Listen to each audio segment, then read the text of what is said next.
ক্যালিফোর্নিয়ার সোনালী স্বপ্নে কি তবে মরচে ধরছে? সম্প্রতি প্রকাশিত এক রিপোর্টে দেখা গেছে গত এক বছরে রাজ্যটি থেকে 50,000-এরও বেশি মানুষ বিদায় নিয়েছেন।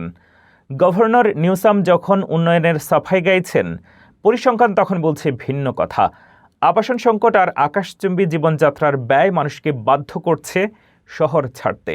লস অ্যাঞ্জেলেসের মতো মহানগরীগুলো এখন কেবলই জনশূন্যতার সাক্ষী। এই বৈপরীত্য কি ক্যালিফোর্নিয়ার ভবিষ্যৎ রাজনীতির মোড় ঘুরিয়ে দেবে? 2026 সালের শুরুতে ক্যালিফোর্নিয়ার জনসংখ্যা নিয়ে এক চাঞ্চল্যকর তথ্য সামনে এসেছে। এক রিপোর্টে দেখা গেছে গত এক বছরে এই অঙ্গরাজ্য 50,000-এর বেশি বাসিন্দা হারিয়েছে। তবে অবাক করার মতো বিষয় হলো গভর্নর গ্যাভিন নিউসাম এবং তার প্রশাসন এই তথ্য নিয়ে এক এক সময় এক এক কথা বলছেন, যা নিয়ে শুরু হয়েছে তুমুল রাজনৈতিক বিতর্ক।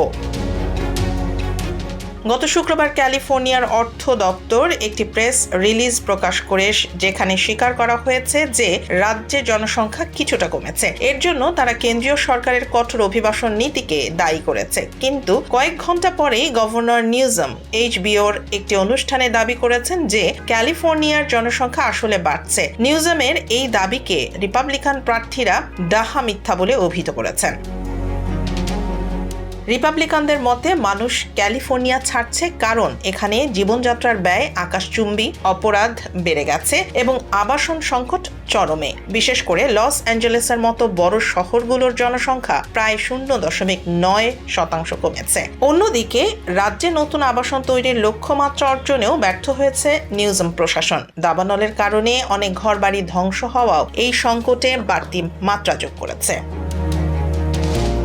তবে উপকূলীয় শহরগুলো থেকে মানুষ পালালেও স্যাক্রামেন্টো বা রিভার সাইডের মতো অভ্যন্তরীণ এলাকাগুলোতে কিছুটা জনসংখ্যা বেড়েছে। বিশ্লেষকরা বলছেন মানুষ এখন সাশ্রয়ী আবাসন এবং নিরাপদ পরিবেশের খোঁজে উপকূল ছেড়ে ক্যালিফোর্নিয়ার ভেতরের দিকে বা অন্য রাজ্যে চলে যাচ্ছে।